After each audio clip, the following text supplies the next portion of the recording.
ठीक है बेटा। तो आज अपन लोग बात करते हैं किस पर, त्रुटियों के संयोजन पे, कॉम्बिनेशन ऑफ एरर या फिर प्रोपेगेशन ऑफ एरर पर अपन लोग बात करेंगे।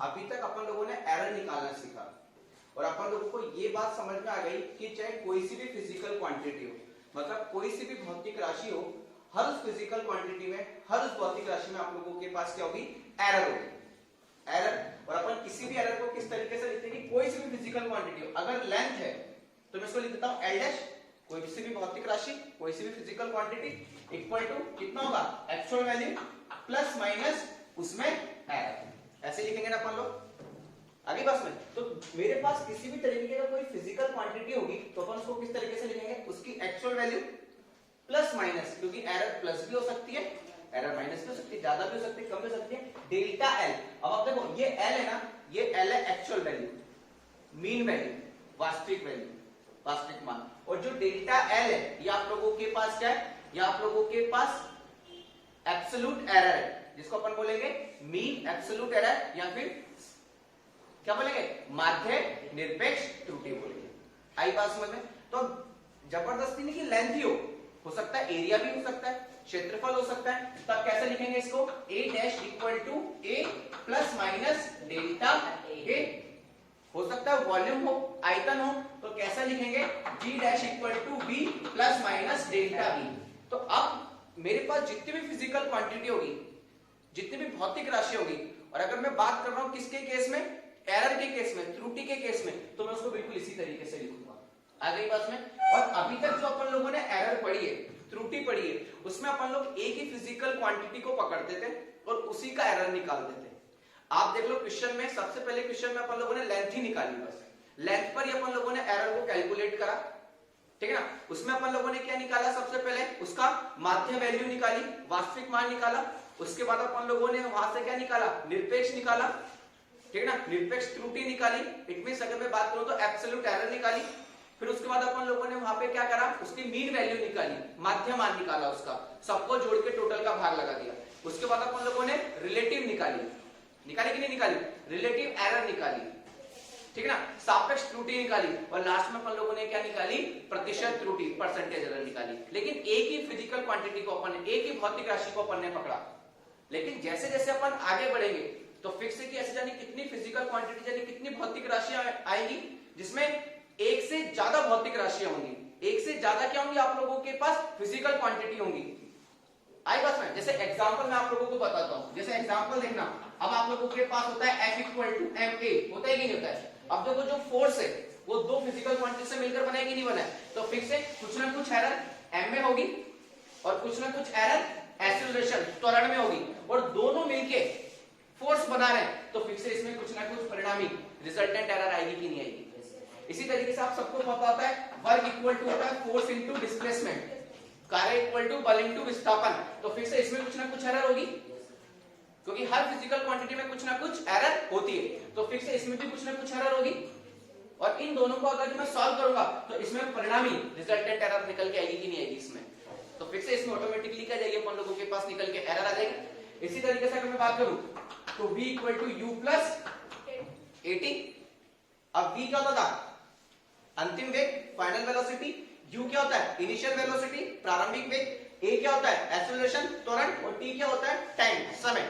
अब आप देखो अगर u में एरर होगी और a में एरर होगी, t में एरर होगी, तो फिक्स है कि टोटल अगर मैं इनको सॉल्व करूंगा तो किसमें एरर निकल के आ जाएगी, किसमें त्रुटि आ जाएगी, v में त्रुटि निकल के आएगी कि नहीं आएगी। अब आप देखो यहाँ पे जितनी भी फिजिकल क्वांटिटी है, जितनी भी भौतिक राशियां हैं, वो मोर देन वन, मतलब एक से ज्यादा भौतिक राशियों पे क्या कर रही है, फिजिकल क्वांटिटी पे क्या कर रही है, डिपेंड कर रही है।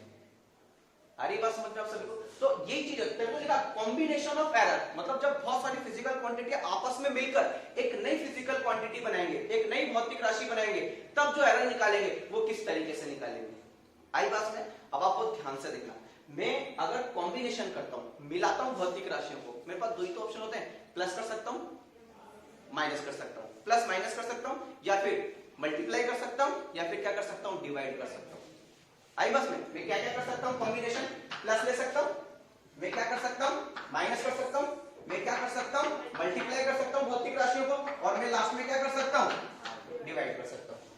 तो अपन हर केसेस में, इस वाले केस में, इस वाले केस में, इस वाले केस में, इस वाले केस में हर केसेस में अपन क्या निकालने की कोशिश करेंगे, अपन लोग एरर निकालने की कोशिश करेंगे कि अगर सपोज मोर देन 2 मतलब एक से ज्यादा अगर आप लोगों के पास, ठीक है ना, मोर देन 1 अगर एक से ज्यादा आप लोगों के पास फिजिकल क्वांटिटीज आ जाती हैं, भौतिक राशि आ जाती है, तब अपन लोग एरर त्रुटि किस तरीके से निकालना। पहले तो ये बात समझ में आएगी नहीं आप लोगों। अब आप इस चीज में देखना, इस चीज को करने से पहले मैं आपको एक चीज और बताता हूँ। वैसे सबको पता है लेकिन फिर भी मैं आप लोगों को बता रहा हूँ, ये चीज समझ में आएगी नहीं आप लोगों को, ठीक। अब आप एक चीज और देखना, वो भी मैं आप लोगों को हाथों हाथ बता देता हूँ कि कुछ बच्चे नए जैसे दिख रहे हैं मुझे, ठीक है ना। जब अपन लोगों ने डिफरेंशिएशन अवकलन पढ़ा था ना, तब मैंने आप लोगों को चेंज एक्सप्लेन करा था। याद हो चेंज मतलब परिवर्तन, और आप सबको पता होता है जब भी अपन चेंज निकालते हैं तो हमेशा कैसे निकालते हैं, final value minus initial value. आगे बात समझ में, अंतिम मान माइनस प्रारंभिक मान। अब मैंने आपको बताया था कि इस चेंज को अपन दो तरीके से व्यक्त करेंगे, एक बार करेंगे डेल्टा से और कहीं कहीं अपन इसको रिप्रेजेंट करेंगे किससे, डी से। तो सर डेल्टा से कब करेंगे और डी से कब करेंगे? हमेशा याद रखना है कि जब भी डेल्टा की बात करोगे, जब भी डेल्टा की बात करोगे तो फॉर लॉन्ग चेंज मतलब लंबे परिवर्तन पे क्या करोगे, बात करोगे। लंबे समय अंतराल पर अपन लोग क्या करते हैं, बात करते हैं। लेकिन जब अपन डी की बात करते हैं तब अपन फॉर शॉर्ट चेंज मतलब बहुत छोटे से समय अंतराल के लिए या बहुत छोटे से परिवर्तन के लिए अपन लोग क्या करते हैं, बात करते हैं। जैसे आप सबको पता है, मैंने आपको बताया था कि अगर मैं यहाँ पे लिखता हूँ सपोज y = mx + c, कोई भी एक समीकरण लिखी मैंने, तो आप बहुत ध्यान से देखना, अगर मैं यहाँ पर x का मान रखूंगा तो y का मान आएगा कि नहीं आएगा, x का मान रखूंगा तब जाके y का मान आएगा कि नहीं आएगा। मतलब यहाँ पे जो y वो डिपेंड कर रहा है, निर्भर कर रहा है किस पर, x पर। मतलब x की वैल्यू चेंज होगी, x का मान चेंज होगा, लेकिन वो कब चेंज होगा, जब सॉरी y का मान चेंज होगा, लेकिन वो कब चेंज होगा, जब मैं यहाँ पर x की वैल्यू रखूंगा। आई पास में, तो अपन को पता है कि यहाँ पे जो y है वो डिपेंड कर रहा है किस पर, मतलब y की वैल्यू चेंज होगी किसके रेस्पेक्ट में, तो ऐसी कंडीशन पे मैं इसको ऐसे लिख सकता हूँ dy/dx, मतलब x की वैल्यू चेंज होने पर y की वैल्यू अपन लोगों के पास क्या होगी, चेंज होगी। आई बात समझ में आप सभी को। और जब ये डेल्टा वर्ड लग गया, डेल्टा, तो y की वैल्यू क्या हो जाएगी, final minus initial, final minus initial बटे में यहाँ पे कितना हो जाएगा, फाइनल माइनस इनिशियल। आई नहीं आई बात समझ में, ठीक। लेकिन जब मैं यहां पर बात करूंगा तो देखो यहाँ पर y चेंज हो रहा है, लेकिन किसकी वजह से चेंज हो रहा है, अगर x में मैं बड़ा बड़ा चेंज करूंगा तो y में भी लॉन्ग चेंज होगा कि नहीं होगा, लेकिन अगर मैं x में बहुत स्मॉल चेंज करूंगा तो y में भी क्या होगा, आप लोगों के पास स्मॉल चेंज होगा कि नहीं होगा। तो ऐसी कंडीशन पे अपन यहाँ पे जब भी फॉर शॉर्ट चेंज की बात करेंगे तो यहाँ पर अपन लिमिट लगा देंगे कि मेरे को डेल्टा x में क्या करना है, बहुत स्मॉल चेंज करना है। डेल्टा x में क्या करना है, मुझे बहुत स्मॉल चेंज करना है। तो ऐसी कंडीशन पे लिमिट लगा देंगे अपन, फिक्स कर देंगे कि डेल्टा x में हमेशा क्या चेंज होना चाहिए, वेरी स्मॉल। डेल्टा x, इसको क्या बोलते हैं, डेल्टा x टेंड्स टू 0। अब टेंड्स टू 0 का मतलब 0 नहीं होता है, 0 के आसपास कहीं होता है, वो अभी मैं समझाऊंगा कैसे। फिर लिमिट फिक्स कर दी, वही डेल्टा y में डेल्टा x। तो अब मैं इसको जब भी मैं शॉर्ट चेंज की बात करूंगा तो जो नीचे आता है ना उसकी वैल्यू फिक्स कर दूंगा कि उसमें चेंज क्या करोगे, वेरी स्मॉल चेंज करोगे। अगर इसमें बहुत छोटा चेंज करोगे तो y में भी क्या होगा, जो चेंज होगा वो वेरी स्मॉल चेंज होगा। आई नहीं आपको बात समझ में। तो अपन अब इसको बार बार में ऐसे ना लिख के अपन इसको कैसे लिखते हैं, dy में dx। तो जब आप x में स्मॉल चेंज करोगे तो y में भी कौन सा चेंज होगा, स्मॉल चेंज। अब आप बहुत ध्यान से देखना, अब आप बहुत ध्यान से देखना, मान लेते हैं कि x इनिशियल की वैल्यू है 1 और y फाइनल की वैल्यू ले ली मैंने 2। अब देखो 1 से 2 एक लंबा चेंज होता है, क्यों, क्योंकि 1 और 2 के बीच में बहुत सारे नंबर में छोड़ के आ गया। 1.1, 1.2, 1.3, 1.4 एक लंबा चेंज हुआ कि नहीं हुआ। तो मैं यहाँ पे जब लिखूंगा x final minus x initial, तो मैं इसको डेल्टा x लिखूंगा। आई बात में। लेकिन अब आप बहुत ध्यान से देखना, ये तो लॉन्ग चेंज हो गया ना, लॉन्ग चेंज। लेकिन अगर मैं शॉर्ट चेंज की बात करूंगा तो मान लो इनिशियल वैल्यू है 1 और फाइनल वैल्यू मैंने पता है कहां तक ली, 1.01। 1.01। अब आप चेंज निकालो तो देखना, फाइनल माइनस इनिशियल, तो देखो कितना आंसर आएगा, 0.01। अब देखो 0.01 टेंड्स टू 0 है कि नहीं है, एकदम स्मॉल चेंज पे बात करूंगा हमेशा। तो मैंने यहाँ पे लिमिट फिक्स कर दी कि जो चेंज होना चाहिए वो हमेशा क्या होना चाहिए, स्मॉल होना चाहिए। तो फिर इस ये जो डेल्टा होता है ना, डेल्टा, ये डेल्टा इसमें कन्वर्ट हो जाता है डी में कन्वर्ट। चलो तो बात समझ में आई कि नहीं? तो अपन फिजिक्स में जब भी बात करेंगे तो दो तरीके की चेंज की बात करेंगे। अगर वो बोलता है फॉर लॉन्ग चेंज, ठीक है ना, एक लंबे समय अंतराल के लिए बात करता है, एक लंबे अंतराल के लिए बात करता है, तो उस परिवर्तन को, उस चेंज को अपन किससे रिप्रेजेंट करेंगे। लेकिन अगर वो बोलता है फॉर शॉर्ट चेंज, बहुत अल्प अंतराल के लिए बात कर रहा है, और जब अल्प अंतराल के लिए बात करेगा तो उस चेंज को अपन किससे रिप्रेजेंट करेंगे, डी से, क्योंकि यहाँ पे काम आएगा अपने। बता ये चीज क्लियर हुई कि नहीं? पक्के से ना? आगे बढ़े थोड़ा सा, चलो आगे। एक चीज और देखना आप लोग, ये क्लियर है ना? क्योंकि ये पढ़ने से पहले सारी डाउट अपने क्लियर होने चाहिए। आगे देखना आप लोग। अब थोड़ा सा डिफरेंशिएशन भी बता देता हूँ, आकलन भी बता देता हूँ। अब आप बहुत ध्यान से देखना। अपन ऐसे ही करते थे, y इक्वल टू एक्स की पावर n, है ना? यहाँ पे y डिपेंड कर रहा है किस पर, x पर। अब अपन जो बात करेंगे स्मॉल चेंज पर बात करेंगे, तो मैं इसको ऐसे लिख सकता हूँ, देखना, वही dy अपॉन में dx, है ना? तो फिर यहाँ पे y की वैल्यू कैसे लिखता था, d अपॉन में dx, और यहाँ पर हो जाएगा x की पावर n। और जब अवकलन करता था तो सबसे पहले किसका करता था डिफरेंशिएशन, पावर का। तो जो भी पावर है आगे आ जाएगी टोटल पावर में से एक पावर माइनस हो जाएगी। तो जो भी पावर है आगे आ जाएगी टोटल पावर में से एक पावर क्या हो जाएगी, माइनस। ये तो अभी अपन ने किसका डिफरेंशिएशन, किसका अवकलन करा है, n का। अभी कौन बच रहा है, x। तो फिर हो जाएगा dx अपॉन में dx, और ये कितना आता था आपके पास, 1। तो आपके पास आंसर कितना आता था, n, x की पावर n माइनस 1। यही करते थे ना?